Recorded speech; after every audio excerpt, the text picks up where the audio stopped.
ಆಕಾಶವಾಣಿ. ತಾಯಿ ಹೊಟ್ಟೆಯಿಂದ ಚಟ್ಟ ಎತ್ತೋ ಗಂಟ ಹೆಲ್ತು ಇದ್ರೆ ಸಾಕು, ಬ್ಯಾರೇನು ಬ್ಯಾಡೆ. ಆರೋಗ್ಯ ದೇವಿಗೆ ಸಾಪ್ತಾಹಿಕ ಕಾರ್ಯಕ್ರಮದ ಪ್ರಾಯೋಜಕರು Subbaiah medical and dental college hospital, Shivamogga. ಇಂದಿನ ಕಾರ್ಯಕ್ರಮದಲ್ಲಿ ಕಾಸ್ಮೆಟಿಕ್ಸ್ ಸ್ತ್ರೀರೋಗ ಶಾಸ್ತ್ರ ಈ ಕುರಿತು ಶಿವಮೊಗ್ಗದ ಸುಬ್ಬಯ್ಯ ವೈದ್ಯಕೀಯ ಸಂಸ್ಥೆಯ ಪ್ರಸೂತಿ ಮತ್ತು ಸ್ತ್ರೀರೋಗ ಶಾಸ್ತ್ರ ವಿಭಾಗದ ಪ್ರಾಧ್ಯಾಪಕರಾಗಿರುವ ಡಾಕ್ಟರ್ ಭವ್ಯ HU ಇವರೊಂದಿಗೆ ಸಂದರ್ಶನ ಮೂಡಿಬರಲಿದೆ. ಇವರನ್ನು ಸಂದರ್ಶಿಸುತ್ತಾರೆ ಡಾಕ್ಟರ್ ಸುಶ್ರಾವ್ಯ ಜೆ ಐತಾಳ್. ಕೆಳಗರೆ ನಿಮ್ಮೆಲ್ಲರಿಗೂ ಇಂದಿನ ಆರೋಗ್ಯ ಕಾರ್ಯಕ್ರಮಕ್ಕೆ ಸ್ವಾಗತ. ಕಳೆದ ವಾರ ಈ ಕಾರ್ಯಕ್ರಮದಲ್ಲಿ ಶಿವಮೊಗ್ಗದ ಸುಬ್ಬಯ್ಯ ವೈದ್ಯಕೀಯ ಸಂಸ್ಥೆಯ ಪ್ರಸೂತಿ ಮತ್ತು ಸ್ತ್ರೀರೋಗ ಶಾಸ್ತ್ರ ವಿಭಾಗದ ಪ್ರಾಧ್ಯಾಪಕರಾದಂತಹ ಡಾಕ್ಟರ್ ಭವ್ಯ HU ಅವರೊಂದಿಗೆ ಕಾಸ್ಮೆಟಿಕ್ ಗೈನಕಾಲಜಿ ಅಥವಾ ಕಾಸ್ಮೆಟಿಕ್ ಸ್ತ್ರೀರೋಗ ಶಾಸ್ತ್ರದ ಬಗ್ಗೆ ಮಾತನಾಡ್ತಿದ್ವಿ. ಈ ಕಾಸ್ಮೆಟಿಕ್ ಗೈನಕಾಲಜಿ ಅಂದ್ರೆ ಏನು, ಈ ಚಿಕಿತ್ಸೆಯ ಅಗತ್ಯತೆ ಯಾಕಿದೆ, ಇದು ಮಾಡಿಸೋದ್ರಿಂದ ಮಹಿಳೆಯರಿಗೆ ಏನು ಪ್ರಯೋಜನ, ಹಾಗೆ ಈ ಚಿಕಿತ್ಸೆಗೆ ಹೇಗೆ ತಯಾರಿ ಮಾಡ್ಕೋಬೇಕು ಅನ್ನೋದ್ರ ಬಗ್ಗೆ ಮಾಹಿತಿಯನ್ನು ನಾವು ಹಿಂದಿನ ವಾರ ಇದೇ ಕಾರ್ಯಕ್ರಮದಲ್ಲಿ ತಿಳ್ಕೊಂಡಿದ್ವಿ. ಇಂದು ಸಹ ಈ ಕಾರ್ಯಕ್ರಮದಲ್ಲಿ ಡಾಕ್ಟರ್ ಭವ್ಯ HU ಅವರು ಕಾಸ್ಮೆಟಿಕ್ ಗೈನಕಾಲಜಿ ಬಗ್ಗೆ ಇನ್ನಷ್ಟು ಮಾಹಿತಿ ನೀಡಲು ನಮ್ಮೊಂದಿಗಿದ್ದಾರೆ. ಇವರ ಬಗ್ಗೆ ಇನ್ನೂ ಹೇಳೋದಾದ್ರೆ, ಇವರು ಭಾರತೀಯ ವೈದ್ಯಕೀಯ ಸಂಘ ಮತ್ತು ಫಾಕ್ಸಿಯ ಸಕ್ರಿಯ ಸದಸ್ಯರು ಕೂಡ ಆಗಿದ್ದಾರೆ. ನಮಸ್ಕಾರ ಡಾಕ್ಟರ್ ಭವ್ಯ HU ಅವರೇ. ನಮಸ್ಕಾರ. ಕಳೆದ ವಾರ ಈ ಕಾಸ್ಮೆಟಿಕ್ ಗೈನಕಾಲಜಿಯ ಚಿಕಿತ್ಸೆಗೆ ತಯಾರಿ ಹೇಗೆ ಮಾಡ್ಕೋಬೇಕು ಅನ್ನೋದ್ರ ಬಗ್ಗೆ ನೀವು ಮಾಹಿತಿ ನೀಡಿ ನಮ್ಮ ಮಾತುಕತೆಯನ್ನು ಅಲ್ಲಿಗೆ ನಿಲ್ಲಿಸಿದ್ವಿ. ಇಂದು ಅದನ್ನೇ ಮುಂದುವರಿಸ್ತಾ ಕೇಳೋದಾದ್ರೆ ಡಾಕ್ಟರ್, ಈ ಕಾಸ್ಮೆಟಿಕ್ ಗೈನಕಾಲಜಿ ಚಿಕಿತ್ಸೆಗಳ ವಿಧಗಳ ಬಗ್ಗೆ ಇನ್ನೂ ವಿವರವಾಗಿ ಹೇಳೋದಾದ್ರೆ ನೀವೇನು ಹೇಳ ಬಯಸ್ತೀರಾ? ಹಿಂದಿನ ಸಂಚಿಕೆಯಲ್ಲಿ ಹೇಳಿದ ಹಾಗೆ 2 ತರ ಪ್ರೊಸೀಜರ್ಸ್ ಇರುತ್ತೆ. ಒಂದು ಸರ್ಜಿಕಲ್ ಪ್ರೊಸೀಜರ್ಸ್ ಮತ್ತೆ ಇನ್ನೊಂದು ನಾನ್ ಸರ್ಜಿಕಲ್ಸ್. ಮೊದಲನೇದಾಗಿ ನಾನು ಈ ಶಸ್ತ್ರಚಿಕಿತ್ಸೆ ಅಥವಾ ಸರ್ಜಿಕಲ್ ಪ್ರೊಸೀಜರ್ಸ್ ಬಗ್ಗೆ ಹೇಳ್ತೇನೆ. ಸಾಮಾನ್ಯವಾಗಿ 3 ತರ ಪ್ರೊಸೀಜರ್ಸ್ ಮಾಡೋದು ಇದರಲ್ಲಿ. ಒಂದು ಲೇಬಿಯೋಪ್ಲಾಸ್ಟಿ, ವೆಜೈನೋಪ್ಲಾಸ್ಟಿ, ಹೈಮನೋಪ್ಲಾಸ್ಟಿ. ಲೇಬಿಯೋಪ್ಲಾಸ್ಟಿ ಅಂತ ಅಂದ್ರೆ ಯೋನಿಯ ನಮ್ಮ ವೆಜೈನಾದ ಹೊರಭಾಗದಿರುವ ನಮ್ಮ ಪ್ರೈವೇಟ್ ಪಾರ್ಟ್ಸ್ ನ ಏನು ಹೊರಗಿನ ಚರ್ಮ ಏನಿದೆ, ಸೊ ಅದನ್ನ ಲೇಬಿಯಾ ಮೆಜೋರಾ ಮತ್ತೆ ಲೇಬಿಯಾ ಮೈನೋರಾ ಅಂತ ಹೇಳಿ ಕರಿತೇವೆ. ಲೇಬಿಯಾ ಮೈನೋರಾ ಅಂತ ಅಂದ್ರೆ ಈ ನಮ್ಮ ವೆಜೈನ ಯೋನಿಯ ಮತ್ತು ಮೂತ್ರದ ಓಪನಿಂಗ್ ಏನಿರುತ್ತೋ ಅದರ ಸುತ್ತ ಇರುವಂತಹ ಒಂದು ತೆಳುವಾದ 2 ಸ್ಕಿನ್ ಫೋಲ್ಡ್ಸ್ ಅಷ್ಟೇನೆ. ಸೊ ಅದನ್ನ ಲೇಬಿಯಾ ಮೈನೋರಾ ಅಂತ ಕರಿತೇವೆ. ಸೊ ಕೆಲವು ಸಲ ಏನಾಗುತ್ತೆ ಅಂದ್ರೆ ಈ ಲೇಬಿಯಾ ಮೈನೋರದ ಗಾತ್ರ ಮತ್ತು ಅದರ ಉದ್ದ, ಆಕಾರ ವ್ಯತ್ಯಾಸ ಆಗ್ತಾ ಇರತ್ತೆ. ಎಲ್ಲರಲ್ಲೂ ಅದು ಒಂದೇ ರೀತಿಯಾಗಿ ಇರೋದಿಲ್ಲ. 2 ಫೋಲ್ಡ್ಸ್, ಸ್ಕಿನ್ ಫೋಲ್ಡ್ಸ್ ಅಂತ ಹೇಳಿದೆ, ಅದರಲ್ಲಿ ಒಂದು ಗಿಡ್ಡ ಇರ್ಬೋದು, ಒಂದು ಉದ್ದ ಇರ್ಬೋದು, ಒಂದು ದಪ್ಪ ಆಗಿರ್ಬೋದು, ಒಂದು ಬಹಳ ತೆಳುವಾಗಿರ್ಬೋದು. ಸೊ ಹೀಗೆ ಆಕಾರದಲ್ಲಿ ಹಲವಾರು ಬದಲಾವಣೆಗಳಿರುತ್ತೆ. ಹಾಗಂತ ಇದು ತೊಂದರೆ ಇರೋ ವಿಷಯ ಅಂತ ಅಲ್ಲ. ಸೊ ಕೆಲವರಲ್ಲಿ ಏನಾಗುತ್ತೆ ಅಂತ ಅಂದ್ರೆ ಅದು ತುಂಬಾ ಉದ್ದ ಇರುತ್ತೆ ಸ್ಕಿನ್ ಫೋಲ್ಡ್ಸ್. ಸೊ ಅವಾಗ ಅವರು ಟೈಟ್ ಆದ ಉಡುಪು ಧರಿಸಿದಾಗ ಅವರಿಗೆ ಅದು ಒಂಥರ ಮುಜುಗರ ಅನ್ನಿಸ್ಬೋದು ನೋಡೋದಕ್ಕೆ. ಸೊ ಅಲ್ಲದೆ ಇದು ನಡೆಯುವಾಗ ಏನಾಗುತ್ತೆ, ಈ ಫೋಲ್ಡ್ಸ್ ಒಂದಕ್ಕೊಂದು ಅಂಟ್ಕೊಂಡು ಕೆಲವರಿಗೆ ಅಲ್ಲಿ ಆ ಜಾಗದಲ್ಲಿ ಕಡಿತ ಬರ್ಬೋದು, ಮತ್ತೆ ನೋವು ಉಂಟಾಗ್ಬೋದು. ಸೊ ಹಾಗೆ ಇದು ಅಂಟ್ಕೊಳ್ಳೋದ್ರಿಂದ ಇನ್ಫೆಕ್ಷನ್ ಕೂಡ ಆಗುವ ಚಾನ್ಸಸ್ಸು ಇರುತ್ತೆ. ಸೊ ಈ ರೀತಿ ಏನಾದರೂ ಸಮಸ್ಯೆಗಳಿದ್ರೆ ಅದಕ್ಕೆ ನಾವು ಲೇಬಿಯಲ್ ಮೈನೋರೋಪ್ಲಾಸ್ಟಿ ಅಂತ ಹೇಳಿ ಒಂದು ಪ್ರೊಸೀಜರ್ ಮಾಡ್ತೇವೆ. ಸೊ ಇದರಲ್ಲಿ ಅದರ ಆಕಾರ ಮತ್ತು ಗಾತ್ರವನ್ನ ಅವರ ನಿರೀಕ್ಷೆಯ ಅನುಸರಿಸಿ, ಅಂದ್ರೆ ಅವರಿಗೆ ಯಾವ ರೀತಿ ನಿರೀಕ್ಷೆ ಇದೆ ಅಥವಾ ಅವರಿಗೆ ಯಾವ ಪ್ರಾಬ್ಲಮ್ಸ್ ಇದೆ ಅನುಸರಿಸಿ ಯಾವ ರೀತಿ ಅದನ್ನ ಕರೆಕ್ಷನ್ ಮಾಡಬಹುದು ಅಂತ ನೋಡಿ ಡಿಸೈಡ್ ಮಾಡಿ ಮಾಡುವಂತಹ ಒಂದು ಪ್ರೊಸೀಜರ್ ಲೇಬಿಯಲ್ ಮೈನೋರೋಪ್ಲಾಸ್ಟಿ ಅಂತ. ಸೊ ಇದಲ್ಲದೆ ನಾನು ಹಿಂದಿನ ಸಂಚಿಕೆಯಲ್ಲಿ ಹೇಳಿದಾಗೆ ಯೋನಿಯ ಸಡಿಲಿಕೆ ಸಾಮಾನ್ಯವಾಗಿ ಕಂಡುಬರುವಂತಹ ಒಂದು ಪ್ರಾಬ್ಲಮ್ ವೆಜೈನಲ್ ಲ್ಯಾಕ್ಸಿಟಿ. ಸೊ ಇದಕ್ಕೆ ಮಾಡುವಂತಹ ಪ್ರೊಸೀಜರ್ ವೆಜೈನೋಪ್ಲಾಸ್ಟಿ ಅಂತ. ಸೊ ಈ ವೆಜೈನೋಪ್ಲಾಸ್ಟಿ ಪ್ರೊಸೀಜರ್ ಇಂದ ಏನಾಗುತ್ತೆ ಅಂದ್ರೆ ಯೋನಿಯ ಬಲ ಹೆಚ್ಚಾಗತ್ತೆ. ಸೊ ಹಾಗಾಗಿ ಅವರಿಗೆ ಸಂಭೋಗದ ಸ್ಯಾಟಿಸ್ಫ್ಯಾಕ್ಷನ್ ಇರುತ್ತೆ ಮತ್ತು ಅವರ ದಾಂಪತ್ಯ ಜೀವನದಲ್ಲೂ ಕೂಡ ಅದು ಬಹಳ ಉಪಯೋಗ ಆಗತ್ತೆ. ಸೊ ಅಲ್ಲದೆ ಮತ್ತೆ ಇನ್ನೊಂದು ಪ್ರೊಸೀಜರ್ ಸಾಮಾನ್ಯವಾಗಿ ಯಂಗ್ ಏಜ್ ಅಲ್ಲಿ ಮಾಡಿಸ್ಕೊಳ್ಳುವಂಥದ್ದು ಅಂತಂದ್ರೆ ಹೈಮನೋಪ್ಲಾಸ್ಟಿ ಅಂತ. ಹೈಮನ್ ಅಂತ ಅಂದ್ರೆ ಕನ್ಯಾಪೊರೆ. ಈ ಕನ್ಯಾಪೊರೆ ಅಂತ ಅಂದ್ರೆ ಸಾಮಾನ್ಯವಾಗಿ ಗೊತ್ತಿರುತ್ತೆ ಎಲ್ಲರಿಗೂ. ಸೊ ಎಲ್ಲರಲ್ಲೂ ಸಾಮಾನ್ಯವಾಗಿ ಇರುವ ನಂಬಿಕೆ ಏನಪ್ಪಾ ಅಂತ ಅಂದ್ರೆ ಈ ಕನ್ಯಾಪೊರೆ ಅನ್ನೋದು ಈ ಮೊದಲ ಸಂಭೋಗದ ಸಮಯದಲ್ಲಿ ಹರಿಯುತ್ತೆ ಅನ್ನೋದು ಒಂದು ನಂಬಿಕೆ ಇದೆ. ಅದು ನಂಬಿಕೆ ಸುಳ್ಳಲ್ಲ, ಹೌದು. ಸಾಮಾನ್ಯವಾಗಿ ಅದು ಮೊದಲ ಸಂಭೋಗದ ಸಮಯದಲ್ಲೇ ಹರಿಯೋದು, ಆದ್ರೆ ಅದು ತುಂಬಾ ತೆಳುವಾದ ಒಂದು ಪದರ ಇರುತ್ತೆ. ಸೊ ಹಾಗಾಗಿ ಈ ಸಂಭೋಗ ಅಲ್ಲದೆ ಬೇರೆ ಕಾರಣಗಳಿಂದನೂ ಕೂಡ ಈ ಹೈಮನ್ ಏನಿರುತ್ತೆ ಅದು ಹರಿಯೋ ಚಾನ್ಸಸ್ ಇರುತ್ತೆ. ಸೊ ಕೆಲವರು ಆಟೋಟ ಸ್ಪರ್ಧೆಯಲ್ಲಿದ್ದವರು, ಅಂದ್ರೆ ಸ್ಪೋರ್ಟ್ಸ್ ಅಲ್ಲಿ ಇದ್ದವರು, ಡಾನ್ಸ್ ಮಾಡೋರು ಅಥವಾ ಸೈಕ್ಲಿಂಗ್ ಮಾಡೋದ್ರಿಂದ, ಮತ್ತೆ ಈಗೆಲ್ಲ ಮೆನ್ಸ್ಟ್ರಲ್ ಕಪ್ಸ್ ಯೂಸ್ ಮಾಡ್ತಾರೆ ಅಥವಾ ಟ್ಯಾಂಪೂನ್ಸ್ ಯೂಸ್ ಮಾಡ್ತಾರೆ. ಇದರಿಂದ ಅದರಿಂದನೂ ಕೂಡ ಅದು ಹೈಮನ್ ರಪ್ಚರ್ ಆಗ್ಬೋದು. ಈಗ ಬಟ್ ಏನಾಗುತ್ತೆ ಅಂದ್ರೆ ಕೆಲವರಲ್ಲಿ ಆ ನಂಬಿಕೆ ಹೇಗೆ ಮೂಡ್ಬಿಟ್ಟಿದೆ ಅಂತಂದ್ರೆ ಮದುವೆ ಆದ್ಮೇಲೆ ಮೊದಲ ಸಂಭೋಗದಲ್ಲಿ ಅದು ರಪ್ಚರ್ ಆಗಿ ಅದು ಯೂಶಲಿ ಅದು ಟೇರ್ ಆದಾಗ ಸ್ವಲ್ಪ ರಕ್ತಸ್ರಾವ ಆಗತ್ತೆ. ಸೊ ಅದು ಕಂಡ್ರೆ ಅವಳು ಕನ್ಯತ್ವನ ಇದುವರೆಗೆ ಕಾಪಾಡ್ಕೊಂಡು ಬಂದಿದ್ದಾಳೆ ಅನ್ನೋ ಒಂದು ನಂಬಿಕೆ ಇದೆ. ಇನ್ ಕೇಸ್ ಆತರ ಆಗ್ಲಿಲ್ಲ ಅಂತ ಅಂದ್ರೆ ಆಗ ಅವರಲ್ಲಿ ಏನ್ ಅನ್ಸತ್ತೆ, ಇವಳಿಗೆ ಮುಂಚೆಯಿಂದನೇ ಏನಾದ್ರೂ ಅನೈತಿಕ ಸಂಬಂಧ ಇರ್ಬೋದಿತ್ತ, ಈ ರೀತಿ ಹಲವಾರು ತಪ್ಪು ಕಲ್ಪನೆಗಳನ್ನ ಮಾಡ್ಕೊಳ್ಳೋಂತ ಚಾನ್ಸಸ್ ಕೂಡ ಹೆಚ್ಚಾಗಿರುತ್ತೆ. ಇದರಿಂದ ಅವರ ದಾಂಪತ್ಯ ಜೀವನ ಕೂಡ ಹಾಳಾಗೋ ಚಾನ್ಸಸ್ ಇರುತ್ತೆ. ಸೊ ಅಂತಹ ಸಂದರ್ಭದಲ್ಲಿ ನಾವು ಏನ್ ಮಾಡ್ತೇವೆ ಅಂದ್ರೆ ಈ ಹೆಣ್ಮಕ್ಳಿಗೆ ಆ ಕನ್ಯಾಪೊರೆಯನ್ನ ಮತ್ತೆ ಅದು ಮೊದಲಿರೋ ಹಾಗೆ ಅಂದ್ರೆ ವರ್ಜಿನ್ ಸ್ಟೇಟ್ಗೆ ಮಾಡುವಂತಹ ಒಂದು ರೀಕನ್ಸ್ಟ್ರಕ್ಟಿವ್ ಪ್ರೊಸೀಜರ್ನ ಹೈಮನೋಪ್ಲಾಸ್ಟಿ ಅಂತ ಹೇಳ್ತೇವೆ. ಸೊ ಆ ಪ್ರೊಸೀಜರ್ ಮಾಡೋದ್ರಿಂದ ಅದು ಹೈಮನ್ ಮುಂಚೆ ಅವರ ವರ್ಜಿನ್ ಸ್ಟೇಟ್ ಅಲ್ಲಿ ಅಂದ್ರೆ ಕನ್ಯತ್ವದ ಸಮಯದ ಹೇಗಿತ್ತೋ ಅದೇ ರೀತಿ ಆಗತ್ತೆ. ಸೊ ಹಾಗಾಗಿ ಅದು ಆಮೇಲೆ ಅವರ ಸಂಭೋಗದ ಸಮಯದಲ್ಲಿ ಸ್ವಲ್ಪ ರಕ್ತಸ್ರಾವ ಉಂಟಾಗೋ ಚಾನ್ಸಸ್ ಇರುತ್ತೆ. ಸೊ ಅವರ ನಂಬಿಕೆಗೂ ಕೂಡ ಅದು ಏನು ದ್ರೋಹ ಮಾಡಿದಾಗ ಅನ್ಸೋದಿಲ್ಲ. ಇನ್ನು ಕೆಲವರಿಗೆ ಏನಾಗುತ್ತೆ ಅಂದ್ರೆ ಈಗ ಮದುವೆ ಆಗಿ ಮಕ್ಕಳಾಗಿರ್ಬೋದು, ಆಮೇಲೆ ಅವರಿಗೆ ತಮ್ಮ ಕನ್ಯತ್ವ ಮತ್ತೆ ಆ ರೀತಿ ವರ್ಜಿನ್ ಸ್ಟೇಟ್ ಬೇಕು ಅಂತ ಅನ್ಸ್ಬಹುದು. ಸೊ ಅಂತವರಿಗೂ ಕೂಡ ನಾವು ಈ ಪ್ರೊಸೀಜರ್ ಹೈಮನೋಪ್ಲಾಸ್ಟಿ ಮಾಡಬಹುದು. ಅಥವಾ ಈಗ ಅವರಿಗೆ ಡಿವೋರ್ಸ್ ಆಯ್ತು ಅಥವಾ ಮತ್ತೆ ಬೇರೆ ಮದುವೆ ಆಯ್ತು, ಏನಾದ್ರೂ ಕಾರಣಗಳಿದ್ರೆ ಅವರಿಗೆ ಮತ್ತೆ ಅದೇ ರೀತಿಯಾಗಿ ಇರ್ಬೇಕಂತ ಆಸೆ ಪಡ್ಬೋದು. ಆ ತರ ಇದ್ದಾಗ ಈ ಹೈಮನೋಪ್ಲಾಸ್ಟಿ ಅನ್ನೋ ಪ್ರೊಸೀಜರ್ ಮಾಡಬಹುದು. ಮತ್ತೆ ನಾನು ಹಿಂದಿನ ಸಂಚಿಕೆಯಲ್ಲಿ ಹೇಳ್ದಾಗೆ ಈ ಯಾವುದೇ ಸರ್ಜಿಕಲ್ ಪ್ರೊಸೀಜರ್ಸ್ ಕೂಡ ಅನಸ್ತೇಶಿಯಾ ಇಲ್ಲದೆ ಅಂದ್ರೆ ಲೋಕಲ್ ಅನಸ್ತೇಶಿಯಾದಲ್ಲಿ ಅಂದ್ರೆ ಯಾವುದೇ ಪ್ರಜ್ಞೆ ತಪ್ಪಿಸುವಂತ ಅರವಳಿಕೆ ಬೇಕಾಗೋದಿಲ್ಲ ಈ ಪ್ರೊಸೀಜರ್ಸ್ ಮಾಡೋದಕ್ಕೆ. ಸೊ ಅದರಿಂದ ಮಾಡೋದ್ರಿಂದ ಸೈಡ್ ಎಫೆಕ್ಟ್ಸ್ ಏನು ಇರೋದಿಲ್ಲ ಮತ್ತು ಸರಿಯಾಗಿ ತರಬೇತಿ ಹೊಂದಿದ ವೈದ್ಯರಲ್ಲಿ ಈ ಪ್ರೊಸೀಜರ್ಸ್ ಸೇಫ್ ಆಗಿರತ್ತೆ. ಸೊ ಮತ್ತು ಅವರಿಗೆ ಸಿಗಬೇಕಾದಂತಹ ಫಲಿತಾಂಶ ಕೂಡ ಸಿಗತ್ತೆ. ಸೊ ಮತ್ತೆ ಈಗ ಸರ್ಜರಿ ಮಾಡೋ ಮುಂಚೆ ಈಗ ನಾನು ಹೇಳಿದೆ ಯಂಗ್ ಏಜ್ ಅವರು ತುಂಬಾ ಈ ಪ್ರೊಸೀಜರ್ಸ್ಗೆ ಬರ್ತಾರೆ ಅಂತ. 18 ವರ್ಷದಿಂದ ಕಡಿಮೆ ಇರೋರಾದ್ರೆ ಅವರಿಗೆ ಪೇರೆಂಟ್ ಕನ್ಸೆಂಟ್ ಬಹಳ ಮುಖ್ಯ ಆಗತ್ತೆ. ಮತ್ತೆ ಪ್ರೊಸೀಜರ್ ಮಾಡೋ ಮುಂಚೆ ಯಾವುದೇ ರೀತಿಯಾದ ಇನ್ಫೆಕ್ಷನ್ಸ್ ಇರಬಾರ್ದು. ಮತ್ತು ನಾನು ಹೇಳಿದಾಗೆ ಡಯಾಬಿಟಿಸ್ ಎಲ್ಲ ಇದ್ರೆ ಶುಗರ್ ಕಂಟ್ರೋಲ್ ಆಗಿರ್ಬೇಕು. ಬೇರೆ ಯಾವುದೇ ರೀತಿಯಾದ ಹಾರ್ಟಿನ ಪ್ರಾಬ್ಲಮ್ ಆಗಲಿ ಆ ರೀತಿ ಯಾವುದು ಇರಬಾರ್ದು. ಸೊ ಆ ಥರ ನೋಡ್ಬಿಟ್ಟೇನೆ ಸೆಲೆಕ್ಟ್ ಮಾಡಿ ಮಾಡೋದಾಗತ್ತೆ. ಸೊ ಈ ಪ್ರೊಸೀಜರ್ಸ್ ಎಲ್ಲರಿಗೂ ಅವಶ್ಯ ಅಂತಾನು ನಾನು ಹೇಳೋದಿಲ್ಲ, ಬಟ್ ಅವಶ್ಯಕತೆ ಇದ್ದವರು ಮಾಡಿಸ್ಕೊಂಡ್ರೆ ಸೇಫ್ ಆಗಿರುತ್ತೆ, ಏನು ಪ್ರಾಬ್ಲಮ್ಸ್ ಆಗೋದಿಲ್ಲ ಅಂತ. ಇದು ಸರ್ಜಿಕಲ್ ಪ್ರೊಸೀಜರ್ಸ್. ನಾನ್ ಸರ್ಜಿಕಲ್ ಪ್ರೊಸೀಜರ್ಸ್ ಅಂತ ಬಂದ್ರೆ ಲೇಸರ್ ಟ್ರೀಟ್ಮೆಂಟ್. ಲೇಸರ್ ಟ್ರೀಟ್ಮೆಂಟ್ ನ ಹಲವಾರು ಸಮಸ್ಯೆಗಳಿಗೆ ನಾವು ಬಳಸಬಹುದು. ಯೋನಿಯ ಸಡಿಲಿಕೆ ಇದ್ದವರಿಗೂ ಕೂಡ ಲೇಸರ್ ಟ್ರೀಟ್ಮೆಂಟ್ ನ ಯೂಸ್ ಮಾಡಬಹುದು. ಅದು ಕೂಡ ಯೋನಿಯ ಬಲನ ಹೆಚ್ಚು ಮಾಡುತ್ತೆ.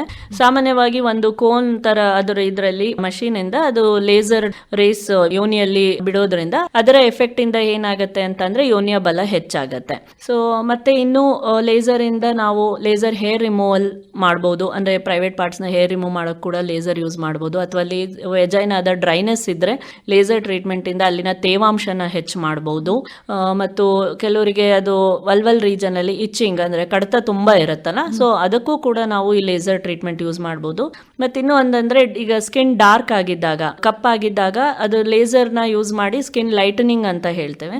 ಸೊ ಆ ಕಪ್ಪು ಕಲೆಯನ್ನ ಸ್ವಲ್ಪ ಮಟ್ಟಿಗೆ ಕಡಿಮೆ ಮಾಡಬಹುದು ಲೇಸರ್ ಟ್ರೀಟ್ಮೆಂಟ್ ಇಂದ. ಸೊ PRP ಕೂಡ ಪ್ಲೇಟ್ಲೆಟ್ ರಿಚ್ ಪ್ಲಾಸ್ಮಾ ಅಂತ ಹೇಳ್ತೇವೆ. ಇದು ಸ್ವಂತ ಅವರ ರಕ್ತವನ್ನೇ ತೆಗೆದು ಅದರಲ್ಲಿರುವ ಪ್ಲಾಸ್ಮಾನ ಸಪರೇಟ್ ಮಾಡಿ ತಯಾರು ಮಾಡುವಂತಹ ಒಂದು ವಿಧ.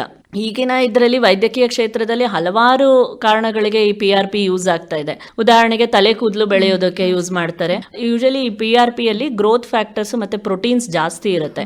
ಸೊ ಹಾಗಾಗಿ ಅದನ್ನ ಗಾಯದ ಜಾಗದಲ್ಲಿ ಇಂಜೆಕ್ಟ್ ಮಾಡೋದ್ರಿಂದ ಅಂಗಾಂಶಗಳ ಬೆಳವಣಿಗೆ ಹೆಚ್ಚಾಗತ್ತೆ. ಸೊ ಕಾಸ್ಮೆಟಿಕ್ ಗೈನಕಾಲಜಿಯಲ್ಲಿ ಎಲ್ಲೆಲ್ಲಿ ಇದು ಯೂಸ್ ಆಗುತ್ತೆ ಅಂತ ಅಂದ್ರೆ ಯೋನಿಯ ಸಡಿಲಿಕೆಗೆ ಈ ಲೇಸರ್ ಜೊತೆಗೆ ನಾವು PRP ಕೂಡ ಕಂಬೈನ್ ಮಾಡಿದ್ರೆ, ಒಟ್ಟಿಗೆ ಮಾಡಿದ್ರೆ ಅದರ ಫಲಿತಾಂಶ ಒಳ್ಳೆಯದಾಗಿ ಸಿಗುತ್ತೆ, ಹೆಚ್ಚಾಗಿ ಸಿಗುತ್ತೆ. ಸೊ ಲೇಸರ್ ಮತ್ತು PRP ಒಟ್ಟಿಗೆ ಮಾಡಬಹುದು.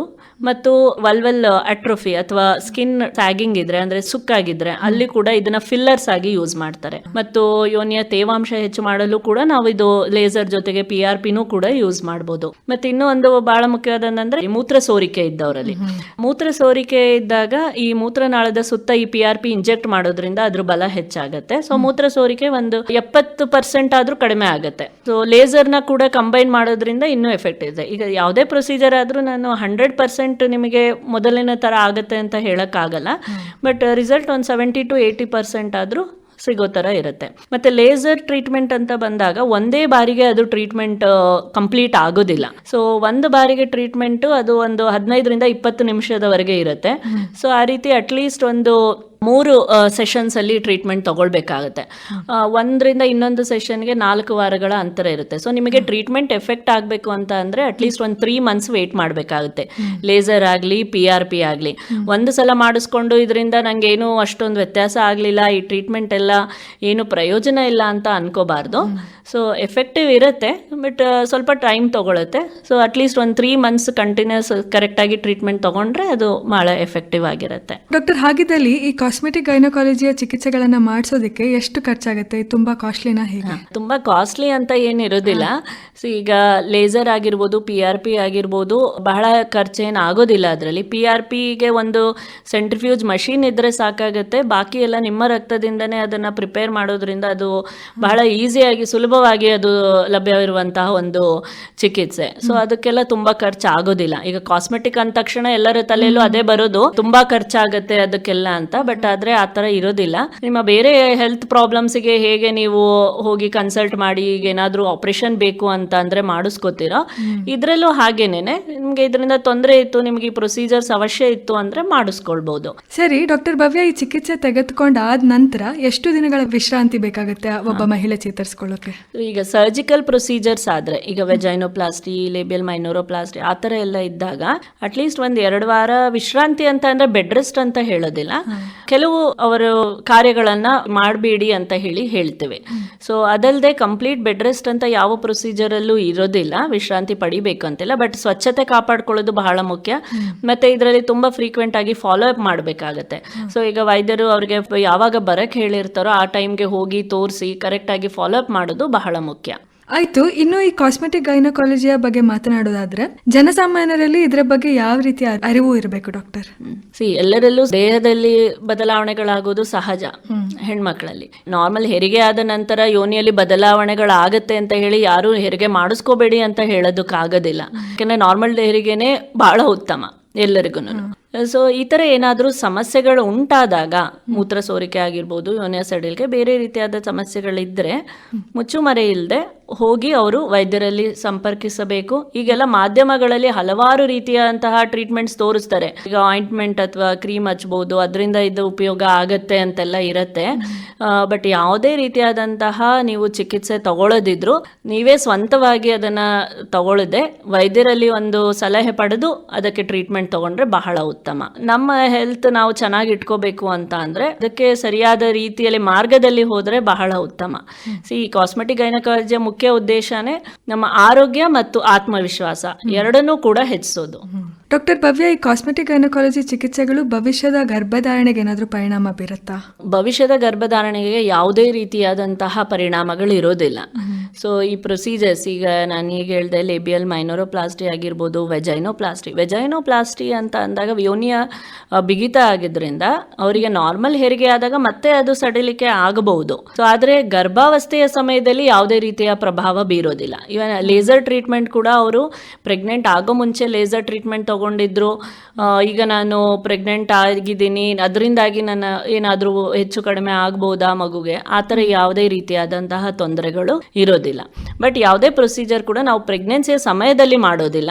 ಪ್ರೆಗ್ನೆನ್ಸಿಯ ಮುಂಚೆ ಆಗಿದ್ರೆ ಅದರಿಂದಾಗಿ ಅವರ ಗರ್ಭಾವಸ್ಥೆಗೆ ಯಾವುದೇ ರೀತಿಯ ತೊಂದರೆ ಉಂಟಾಗೋದಿಲ್ಲ. ಇನ್ನು ಡಾಕ್ಟರ್, ಈ ಚಿಕಿತ್ಸೆ ಫಲಿತಾಂಶ ಪರ್ಮನೆಂಟ್ ಅಥವಾ ಶಾಶ್ವತವಾಗಿ ಇರುತ್ತಾ, ಅಥವಾ ಮತ್ತೆ ಮತ್ತೆ ಈ ಚಿಕಿತ್ಸೆಗಳನ್ನ ತೆಗೆದುಕೊಳ್ಬೇಕು? ನಾನು ಆಗ್ಲೇ ಹೇಳ್ದಾಗೆ ಲೇಸರ್ ಮತ್ತೆ PRP ಒಂದೇ ಸಲಕ್ಕೆ ಆಗೋದಿಲ್ಲ. ಅವ್ರಿಗೆ ರಿಪೀಟೆಡ್ ಸೆಷನ್ಸ್ ಬೇಕಾಗತ್ತೆ. ಅವರು ಪದೇ ಪದೇ ಟ್ರೀಟ್ಮೆಂಟ್ ಬೇಕಾಗಬಹುದು. ಈಗ ಮಿನಿಮಮ್ ಅಂತ ಅಂದ್ರೆ 3 ಸೆಷನ್ಸ್ ಅಂತ ಹೇಳಿದೆ. ಕೆಲವರಲ್ಲಿ ಇನ್ನೂ ಹೆಚ್ಚು ಅವಶ್ಯಕತೆ ಕೂಡ ಬರ್ಬೋದು. ಸೊ ಹಾಗಾಗಿ ಇದರಿಂದ ಪರ್ಮನೆಂಟ್ ಸೊಲ್ಯೂಷನ್ ಅಂತ ಹೇಳಕ್ ಆಗೋದಿಲ್ಲ. ಡಾಕ್ಟರ್ ಭವ್ಯ, ಕೊನೆಯದಾಗಿ ಕೇಳೋದಾದ್ರೆ ಈ ಕಾಸ್ಮೆಟಿಕ್ ಗೈನಕಾಲಜಿ ವಿಷಯದಲ್ಲಿ ಪುರುಷರು ಕೂಡ ಭಾಗವಹಿಸಬೇಕಾ, ಅಥವಾ ಪುರುಷರ ಪಾತ್ರ ಅಥವಾ ಸ್ಪಂದನೆ ಹೇಗಿರಬೇಕು ಈ ವಿಷಯದಲ್ಲಿ? ಈ ಸಮಾಜದಲ್ಲಿ ನಮಗೆ ಎಲ್ಲರ ಒಂದು ಸಪೋರ್ಟ್ ಬೇಕೇ ಬೇಕಾಗತ್ತೆ. ಈಗ ಅವರು ನಮ್ಮ ಜೊತೆಗಾರರಾಗಿ ಅವರು ನಮ್ಮ ಪ್ರಾಬ್ಲಮ್ಸ್ ಅನ್ನ ಅವರು ಅರಿತುಕೊಂಡು ಅದಕ್ಕೆ ಚಿಕಿತ್ಸೆಯನ್ನ ಕೊಡಿಸುವುದರಲ್ಲಿ ಅಥವಾ ಅವರನ್ನ ಪ್ರೋತ್ಸಾಹಿಸೋದ್ರಲ್ಲಿ ಅವರ ಪಾತ್ರನೂ ಬಹಳ ಮುಖ್ಯ. ಈಗ ಮನೆಯಲ್ಲಿ ಯಾರಾದರೂ ಅವರಿಗೆ ನಿನಗೆ ಈ ಥರ ಪ್ರೊಸೀಜರ್ಸ್ ಎಲ್ಲ ಯಾಕೆ ಮಾಡಿಸ್ಕೋಬೇಕು ಅಥವಾ ಬೇಕಾಗಿಲ್ಲ ಅಂತ ಅವ್ರಿಗೆ ಅಂದರೆ ಅವರು ಹಿಂಜರಿತಾರೆ. ಸೊ ಹಾಗಾಗಿ ಮನೆಯವರ ಸಪೋರ್ಟು ಬಹಳ ಮುಖ್ಯ ಆಗುತ್ತೆ. ಮತ್ತೆ ಈಗ ಪ್ರಾಬ್ಲಮ್ಸ್ ಇದು ಒಬ್ಬರಿಗೆ ಅಲ್ಲ, ಇಬ್ಬರಲ್ಲೂ ನಾನು ಆಗಲೇ ಹೇಳಿದಾಗೆ ಯೋನಿಯ ಸಡಿಲಿಕೆ ಇದ್ದಾಗ ಅವ್ರಿಗೆ ಇಬ್ಬರಿಗೂ ತೊಂದರೆ ಇರುತ್ತೆ. ಸೊ ಹಾಗಾಗಿ ಇವರನ್ನ ಸಪೋರ್ಟ್ ಮಾಡಿದ್ರೆ ಸೊ ಮೇ ಬಿ ಅವರ ದಾಂಪತ್ಯ ಜೀವನದಲ್ಲಿ ಇಬ್ಬರಿಗೂ ಸಹ ಖುಷಿಯಾಗಿರ್ಬೋದು ಅಂತ. ಸೊ ಹಾಗಾಗಿ ಎಲ್ಲ ರೀತಿಯಲ್ಲೂ ಅವರು ಸಪೋರ್ಟ್ ಮಾಡೋದು ಬಹಳ ಮುಖ್ಯ ಇರುತ್ತೆ. ಸರಿ, ಡಾಕ್ಟರ್ ಭವ್ಯ ಹೆಚ್ಚು ಅವರೇ, ನೀವಿಷ್ಟೊತ್ತು ನಮ್ಮ ಕೇಳುಗರಿಗೆ ಕಾಸ್ಮೆಟಿಕ್ ಗೈನಕಾಲಜಿಯ ಬಗ್ಗೆ ಸ್ಪಷ್ಟ ಹಾಗೂ ಸಂಪೂರ್ಣ ಮಾಹಿತಿಯನ್ನು ನೀಡಿ ನಮ್ಮೆಲ್ಲ ಗೊಂದಲಗಳನ್ನು ಪರಿಹರಿಸಿದ್ರಿ. ಧನ್ಯವಾದಗಳು ನಿಮಗೆ. ನಮಸ್ಕಾರ. Thank you. ಧನ್ಯವಾದಗಳು. ಇದುವರೆಗೂ ಕಾಸ್ಮೆಟಿಕ್ ಸ್ತ್ರೀರೋಗ ಶಾಸ್ತ್ರ ಈ ಕುರಿತು ಶಿವಮೊಗ್ಗದ ಸುಬ್ಬಯ್ಯ ವೈದ್ಯಕೀಯ ಸಂಸ್ಥೆಯ ಪ್ರಸೂತಿ ಮತ್ತು ಸ್ತ್ರೀರೋಗ ಶಾಸ್ತ್ರ ವಿಭಾಗದ ಪ್ರಾಧ್ಯಾಪಕರಾಗಿರುವ ಡಾಕ್ಟರ್ ಭವ್ಯ HU ಅವರೊಂದಿಗಿನ ಸಂದರ್ಶನ ಕೇಳಿದಿರಿ. ಸಂದರ್ಶಕರು ಡಾಕ್ಟರ್ ಸುಶ್ರಾವ್ಯ ಜೆ ಐತಾಳ್. ನೀವು ವಿವಿಧ ರೀತಿಯ ಆರೋಗ್ಯ ಸಮಸ್ಯೆಗಳನ್ನ ಎದುರಿಸ್ತಾ ಇದ್ದೀರಾ? ಕ್ಯಾನ್ಸರ್, ನರರೋಗ, ಹೃದ್ರೋಗ, ಕಣ್ಣಿನ ಸಮಸ್ಯೆ, ದಂತ ಸಮಸ್ಯೆ, ಮಕ್ಕಳಿಗೆ ಬರುವ ವಿವಿಧ ವೈದ್ಯಕೀಯ ಸಮಸ್ಯೆಗೆ ಚಿಕಿತ್ಸೆ ಪರಿಹಾರ ಬೇಕಾಗಿದೆಯಾ? ವಿವಿಧ ರೀತಿಯ ಆರೋಗ್ಯ ಸಮಸ್ಯೆಯ ಚಿಕಿತ್ಸೆಗೆ ಅತ್ಯಂತ ಹೆಚ್ಚಿನ ಹಣ ಖರ್ಚಾಗುತ್ತೆ ಅಂತ ಯೋಚಿಸ್ತಾ ಇದ್ದೀರಾ? ಯೋಚಿಸಬೇಡಿ. ಅತಿ ಕಡಿಮೆ ಖರ್ಚಿನಲ್ಲಿ ಆರೋಗ್ಯ ಚಿಕಿತ್ಸೆಗಾಗಿ ಸಂಪರ್ಕಿಸಿ Subbaiah dental and medical college hospital, Purle, Shivamogga. ಇದಲ್ಲದೆ ಎಲ್ಲ ರೀತಿಯ ಹೆಲ್ತ್ ಇನ್ಶೂರೆನ್ಸ್ ಮತ್ತು ಸುಬ್ಬಯ್ಯ ಹೆಲ್ತ್ ಕಾರ್ಡ್ಗೂ ಅವಕಾಶ ಇದೆ. ಹೆಚ್ಚಿನ ಮಾಹಿತಿಗಾಗಿ ಸಂಪರ್ಕಿಸಿ 7022990587 7022990587. ಅಣ್ಣನ್ಗೆ ಕಾಯಿಲೆ ಮೊನ್ನೆಯಿಂದ, ಅಪ್ಪನ್ಗೆ ಉಸಿರೇ ಸಾಕಾಗಿದೆ. ಇದುವರೆಗೆ ಆರೋಗ್ಯ ದೀವಿಗೆ ಸಾಪ್ತಾಹಿಕ ಕಾರ್ಯಕ್ರಮವನ್ನ ಕೇಳಿದಿರಿ. ಕಾರ್ಯಕ್ರಮದ ಪ್ರಾಯೋಜಕರು Subbaiah medical and dental college hospital, Shivamogga. ನಿರ್ವಹಣೆ SR ಭಟ್, ಸಹಕಾರ ಸವಿತಾ S. ಈ ಕಾರ್ಯಕ್ರಮವನ್ನ ಪುನಃ ಕೇಳಲು ಆಕಾಶವಾಣಿ ಭದ್ರಾವತಿ ಯೂಟ್ಯೂಬ್ ಅನ್ನ ಸಬ್ಸ್ಕ್ರೈಬ್ ಮಾಡಿ.